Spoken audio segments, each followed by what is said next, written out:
big needles for breakfast, dinner and tea, because that's the way this life goes. Hello, my name is Ingrid Wagner and these are Big Knit circular needles and this is Big Knit yarn. What we're going to do today, this morning or this afternoon or this evening, whichever time of day you may have caught me, we're going to find out how to use circular needles and particularly how to make using the circular needles to make a sleeping bag, and then using circular needles to make a knitted poof. And this means that you will learn how to increase with the circular needles as well. If, like me, when you were told about circular needles you couldn't get your head around it at all, because words don't work for everybody, do they? Then you'll need to watch this and need to try it out, really, because it's great fun. And in fact, you can do one row knit, one row purl like you do ordinarily, but you can also knit round and round and round.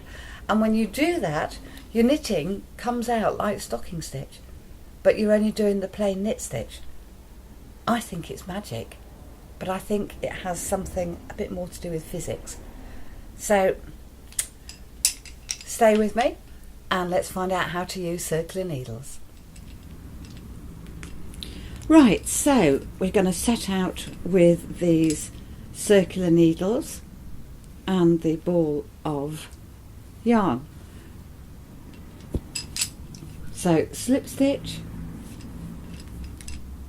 and if you've never tried knitting with circular needles before, just treat them like a pair of ordinary needles, so a pair of backwards and forwards needles, really. So they'll work in exactly the same way, and I'm using a needle method to cast on because this method gives you a stronger edge. So we're casting on 54 stitches onto here, which is a lot in big knitting terms. And you just let the stitches slide around the needle. They will slide off the wooden bit and just make their way around the needle. So instead of stopping at the end, which the stitches would naturally do on a straight needle, got nowhere to stop really, so they just carry on building up to the, you see, to the other side, and they'll just keep pushing around. So, and keep it fairly loose. If you are a loose woman to begin with on big knitting, you will be fine. If you're a bit tight, well, you know what you've got to do, don't you? You've got to loosen up a little bit.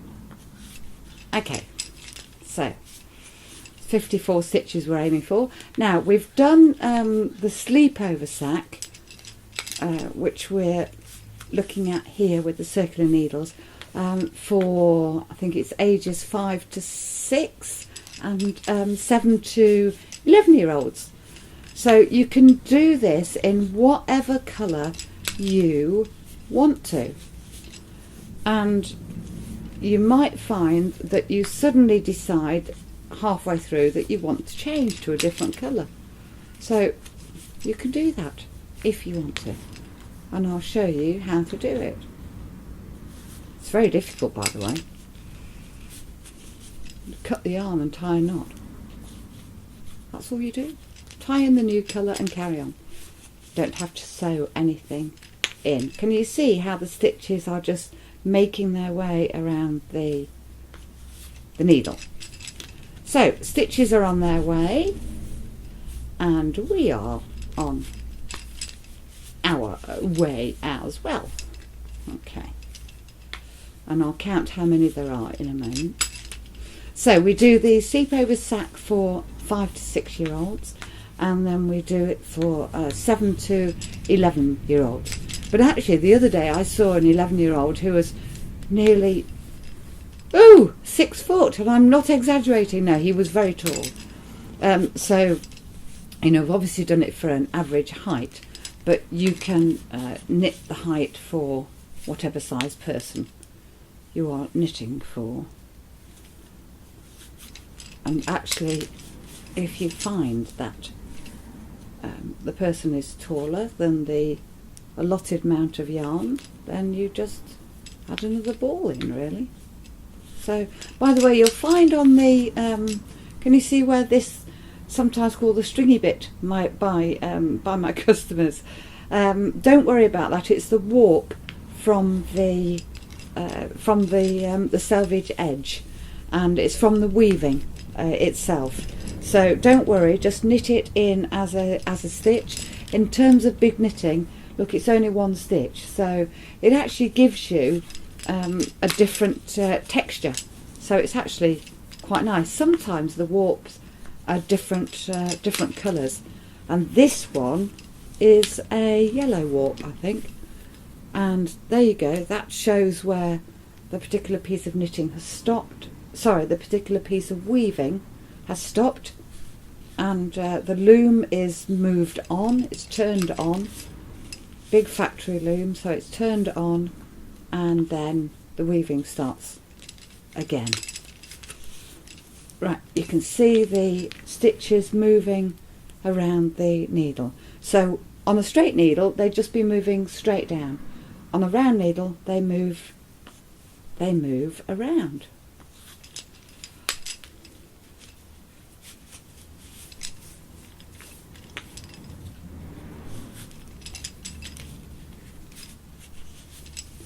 And this is actually quite nice because the knitting, the sleeping bag, is wide enough to give you room to wriggle around in it. And when we first made this, we did a focus group in a school to see what the kids thought about the sleepover sack. It's for internal use only, by the way. Obviously, you know, you can't use it. It'd be great to use it to go camping, wouldn't it? But wool, just lovely and warm, but it takes a long time to dry, and you must get it dry properly, because otherwise, if wool doesn't dry properly, it starts to get mildewed. Okay, so we now have 54 stitches on the needle, and you can see it just goes all the way around. So on the second row, you just treat it like an ordinary backwards and forwards needle on the straight needle. So one row plain and one row purl. So you just do that. Don't worry about joining anything up, because we will join it up after we've done the first 2 rows. So it's the first 2 rows are always in stocking stitch, which for those of you in the know is 1 row plain and 1 row purl. Can you hear my bracelets jiggling about? I can hear them jiggling about. But you know, so many men in particular have said to me that they could hear the click of their wives, partners, girlfriends' metal needles. Well, you can see the ends of these are just a nice wood, so they're fairly quiet. So they're a really nice wood to work with. They won't, if you are a female knitting, they won't cause your husband to want to kill you. So you may be relieved or not about that. And there we go. So sometimes the stitches move round by themselves, sometimes they don't. So when they don't, you just push them around. So you can see, look, there's 54 stitches on here, but because the weight is distributed evenly with the circular needles, then it doesn't make any difference. So I think the needles measure about 1.20 m or something from tip to tip of the handle to tip of the handle, really.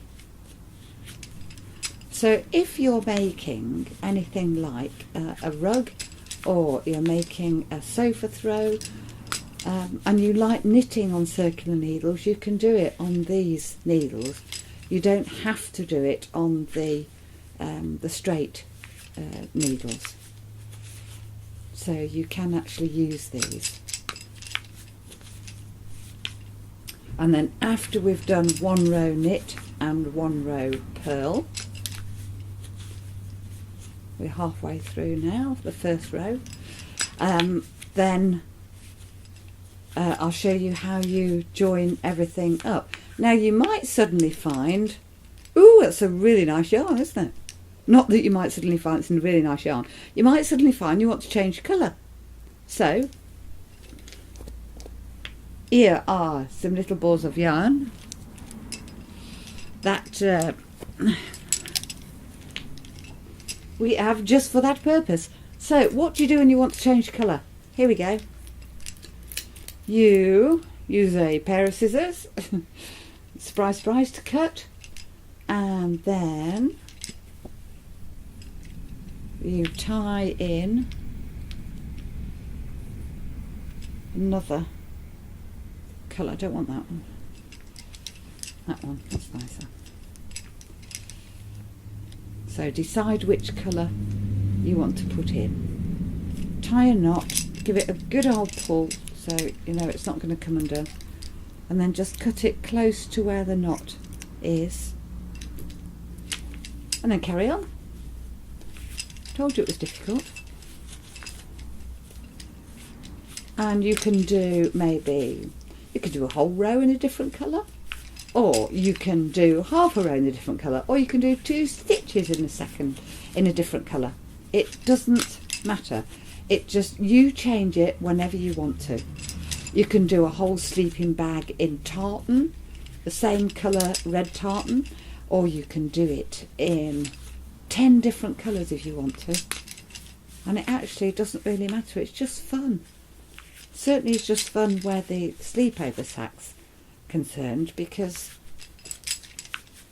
you know, it's a fun sleepover sack to use. There we go. Can you see where they're bunched up a little bit? So just, there we go, just push them around. There you go. And unlike little knitting, you see, big knitting, you can, you know, you're in charge with big knitting. You can tell it what to do. So we're just finishing off knitting that row on circular needles. So we've knit to the end of the row, and then just like ordinary needles, making sure your knitting is all turned to the front, turn the needles around and continue with a purl row. And remember, the needle doesn't go in that way, it goes in that way. So we're going to do one row purl on here, and just like the knit row, you just keep pushing the stitches around. Okay, so you're working with the big knit yarn here. Don't worry about things like tension. You don't have to worry about that. And knitting my bracelet into it.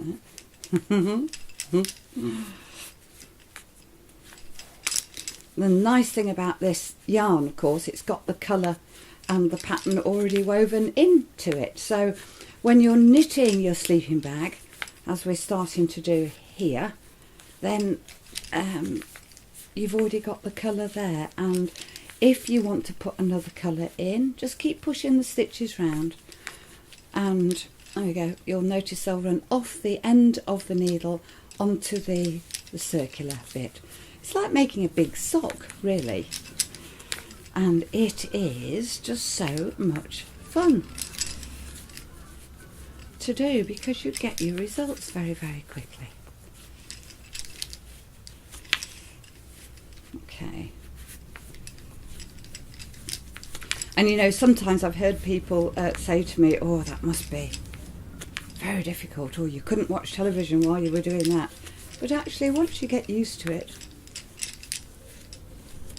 then you can, because the nice thing about the big yarn is that you can feel the stitches.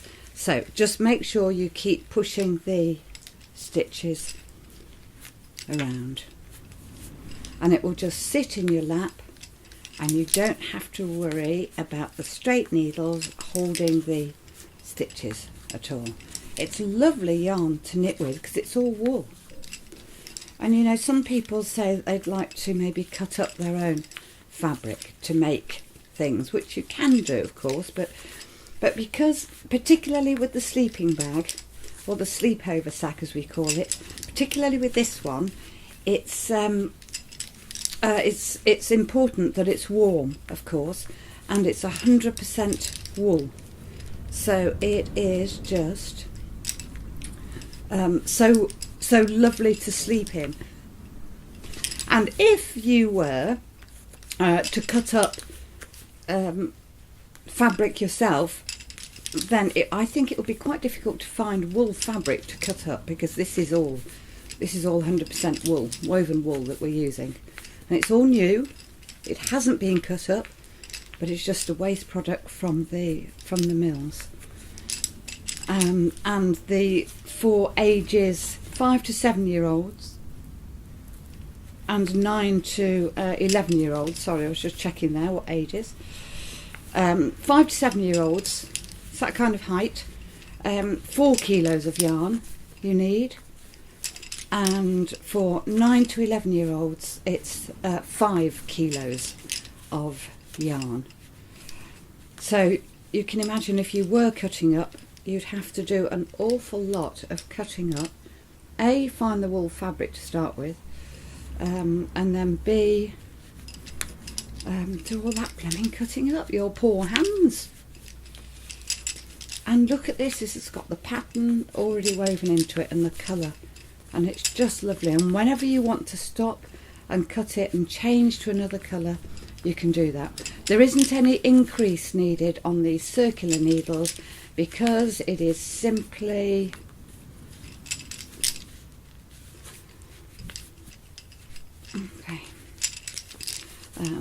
because it's simply completely forgotten what I was saying there. Because I was looking at the colour on here. Well, fill it in for yourselves. Absolutely fine. Okay, so you've come to 1 row knit and 1 row purl. So just turn the needles around again. Alright, and you're going to knit this row. Alright, so we're going to knit this row, and so that you don't have to sit through a whole lot of knitting here. We're just going to jump to the end of this row when you've knit the whole row, and I will show you how we're going to join up the stitches. Okay. Right guys, I'm just coming to the end of the knit row here, and when we come to the end of this row, and this is where we join up. Now you can see already that you're pushing the needles round, and that the only way you know you are coming to the end of the row is because you've got a natural gap. Now, a bit like, imagine you're on the underground in London. You get onto the train and it says mind the gap. So that's exactly what you've got to do here.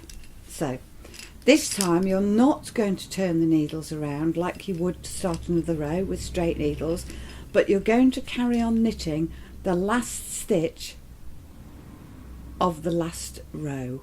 Okay, so you are joining the gap, you're putting the two together. So you carry on knitting, and if you find you can't get the needle in, just push the stitch. Okay, So you carry on knitting plain stitch. Okay. Now, if you want to, it's a good idea to mark. You can see where, when you come to the end of a row, where that is. Okay. If you want to put a little coloured marker in, you can, but you'll be able to see where the end of the row came. And when you sew it up, you just sew that little bit up there. Okay. So you just knit round. And the good news for you is that you just keep knitting round and round. And you just keep knitting round and round, because that's all you're doing. So when you see the words knit in the round, that's exactly what it means, because these needles are now round and there is really no beginning and end to a row. So you just keep knitting. And actually, that's the secret of working with big circular needles. So there you go. All right. Isn't it brilliant? It's lovely. So you can put in whatever colours you want to. So let's have a look at how that looks when it's a bit bigger. Well, I hope you've enjoyed learning how to make your knitted sleeping bag and how to make the knitted poof using the circular needles. You can use the circular needles, of course, for anything else you want to do, but in particular, if you do want to knit yourself a sleepover sack or enjoy knitting it with your kids, or you're a small person yourself and you just want to make one for yourself, and that's perfectly okay, you can do that. Just knit yourself into it. It keeps you brilliantly warm because, of course, it's all wool. And if you want to purchase any of the wool and the needles themselves, all the details are given at the end of the programme. So this is Ingrid Wagner and Circular Needles saying goodbye and happy big knitting. For breakfast, dinner, lunch and tea. How about dessert? That's free to finish. Sweet as sweet can be. Big knitting. I could eat spoonfuls of it every time.